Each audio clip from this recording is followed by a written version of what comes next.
شهر رمضان الذي أنزل فيه القرآن. بسم الله الرحمن الرحيم. الحمد لله رب العالمين. വസല്ലല്ലാഹു വസല്ലമ അലാ നബിയ്യിന മുഹമ്മദിൻ വഅലാ ആലിഹി വസഹാബത്തിഹി അജ്മഈൻ. അമ്മാ ബഅദ്. പ്രിയം നിറഞ്ഞ സഹോദരങ്ങളെ, പരിശുദ്ധ റമളാനിൻ്റെ അതീവ പുണ്യമേറിയ ദിനങ്ങളിലൂടെയാണ് നാം മുന്നോട്ട് പോയിക്കൊണ്ടിരിക്കുന്നത്. ഇമാം നവവിയുടെ 40 ഹദീസുകൾ എന്ന ലഘു ഗ്രന്ഥത്തിൽ നിന്നുള്ള ഹദീസുകളെയാണ് നാം പഠന വിധേയമാക്കിക്കൊണ്ടിരിക്കുന്നത്. അക്കൂട്ടത്തിൽ ഇമാം അബൂ ഹുറൈറ റളിയല്ലാഹു അൻഹുവിൽ നിന്ന് ഉദ്ധരിക്കുന്ന ഹദീസിൽ ഇപ്രകാരം കാണാം. ഇമാം മുസ്ലിം ഉദ്ധരിച്ചിട്ടുള്ള ഹദീസിൽ ഖാല റസൂലുള്ളാഹി സ്വല്ലല്ലാഹു അലൈഹി വസല്ലം ഇന്നല്ലാഹ തആല ത്വയ്യിബുൻ ലാ യഖ്ബലു ഇല്ലാ ത്വയ്യിബൻ വ ഇന്നല്ലാഹ അമറൽ മുഅ്മിനീന ബിമാ അമറ ബിഹിൽ മുർസലീൻ ഫഖാല തആല യാ അയ്യുഹർ റുസുലു കുലൂ മിനത് ത്വയ്യിബാതി വഅമലൂ സ്വാലിഹാൻ. ഇന്നല്ലാഹ തആല ത്വയ്യിബുൻ, നിശ്ചയമായും അല്ലാഹു ഏറ്റവും നല്ലവനാണ്, ഏറ്റവും നല്ല രീതിയിൽ നിലനിൽക്കുന്നവനാണ്. ലാ യഖ്ബലു ഇല്ലാ ത്വയ്യിബൻ, അവൻ നല്ലതല്ലാതെ സ്വീകരിക്കുകയില്ല, ത്വയ്യിബല്ലാതെ സ്വീകരിക്കുകയില്ല എന്നാണ് ഹദീസ് നമ്മളെ പഠിപ്പിക്കുന്നത്. അല്ലാഹു ത്വയ്യിബാണ്, അവൻ ത്വയ്യിബല്ലാത്ത ഒന്നും സ്വീകരിക്കില്ല എന്നാണ്. എന്താണ് ത്വയ്യിബ് എന്ന് പറഞ്ഞാൽ? എന്നിട്ട് നബി സല്ലല്ലാഹു അലൈഹി വസല്ലം വീണ്ടും പറഞ്ഞു, ഇന്നല്ലാഹ അമറൽ മുഅ്മിനീൻ, അല്ലാഹു വിശ്വാസികളോട് കൽപ്പിച്ചിരിക്കുന്നത് പ്രവാചകന്മാരോട്, മുർസലുകളോട് കൽപ്പിച്ച അതേ കാര്യമാണ്.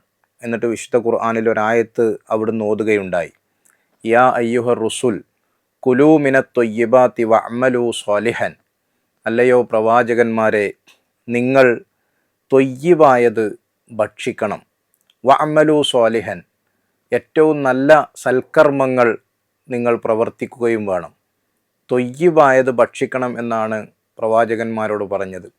ഹലാലൻ ത്വയ്യിബൻ എന്ന് വ്യത്യസ്ത സന്ദർഭങ്ങളിൽ നമുക്ക് ഖുർആനിലും ഇസ്ലാമിക അധ്യാപനങ്ങളിലും കാണാം. ഹലാലും ത്വയ്യിബുമായത്.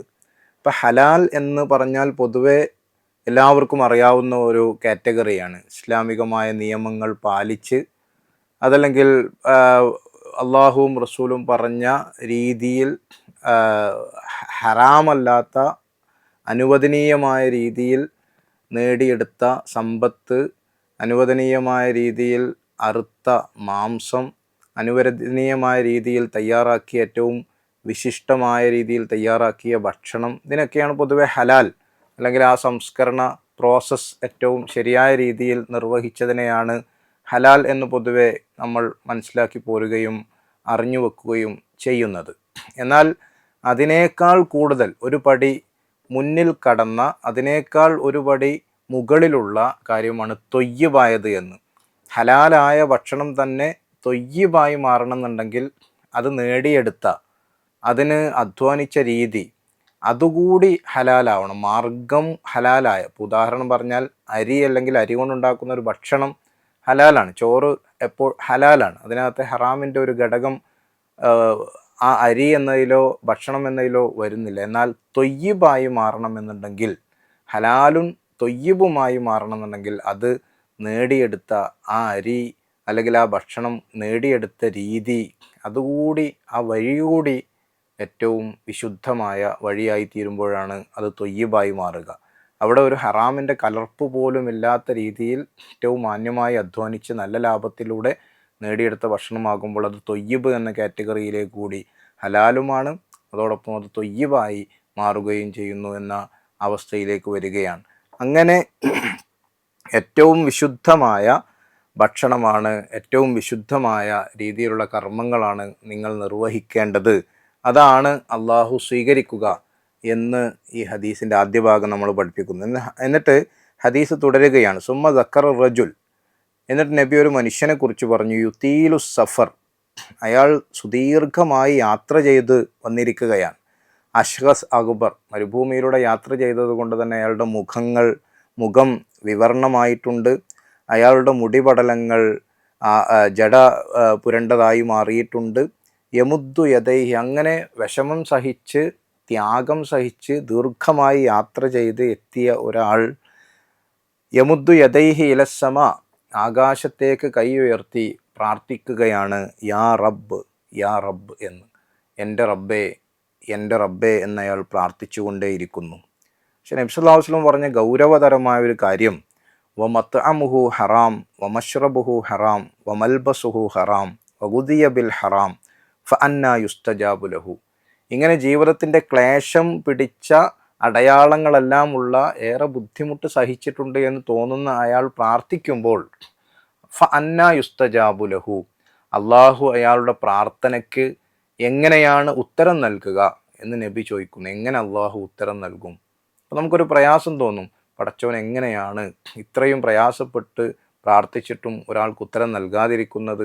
കാരണം നബി പറഞ്ഞു, വമശ്റബുഹു ഹറാം വമത്അമുഹു ഹറാം വമൽബസുഹു ഹറാം വഗുദിയ ബിൽ ഹറാം, അയാളുടെ പാനജലം ഹറാം കലർന്നതായി പോയിട്ടുണ്ട്, അയാളുടെ ഭക്ഷണം ഹറാം കലർന്നതായിട്ടുണ്ട്, അയാൾ ധരിക്കുന്ന വസ്ത്രം ഹറാം കലർന്നതായിട്ടുണ്ട്, വഗുദിയ ബിൽ ഹറാം, അയാളുടെ ജീവിതം ആസകലം ഹറാമിൽ ഊട്ടപ്പെട്ടതായി, നിഷിദ്ധമായ കാര്യങ്ങളിൽ ഊട്ടപ്പെട്ടതായി മാറിയിരിക്കുന്നു. അങ്ങനെ ഒരാളുടെ പ്രാർത്ഥന അള്ളാഹു എങ്ങനെയാണ് കേൾക്കുക എന്നാണ്. അപ്പോൾ ജീവിതത്തിൽ ഹറാമിനെ മാറ്റി നിർത്തി ഹലാലും തൊയ്യിബുമായ വഴിയിലൂടെ സഞ്ചരിക്കുക എന്നത് വിശ്വാസികളെ സംബന്ധിച്ചിടത്തോളം അതീവ പ്രാധാന്യമാണ്. ഇന്നത്തെ കാലത്ത് എല്ലാവരും വലിയ ഓട്ടത്തിലും വലിയ തിരക്കുകളിലും കൂടുതൽ സമ്പാദിക്കാനുള്ള വലിയ ബഹളങ്ങളിലും നടക്കുന്ന കാലത്ത് ഒരു ശ്രദ്ധ, വിശ്വാസിയെ സംബന്ധിച്ച് വലിയ ശ്രദ്ധ ആവശ്യമുള്ള മേഖലകളാണ് ഈ പറഞ്ഞ കാര്യങ്ങൾ. നമ്മളെപ്പോഴും ഏറ്റവും ചെറിയ സമ്പാദ്യമാണ് നമുക്കുണ്ടാകുന്നതെങ്കിലും, ഏറ്റവും ചെറിയ ജീവിത സൗകര്യങ്ങളിലാണ് നമ്മൾ ജീവിക്കാൻ നമുക്ക് അവസരം കിട്ടുന്നതെങ്കിലും, അതിനോട് സംതൃപ്തിയോടുകൂടി ഹലാലും തൊയ്യബുമായ വഴിയിലാണ് അതുള്ളത് എന്ന് ഉറപ്പുവരുത്തി മുന്നോട്ട് പോവുക. അള്ളാഹു നമ്മെ അനുഗ്രഹിക്കുമാറാകട്ടെ.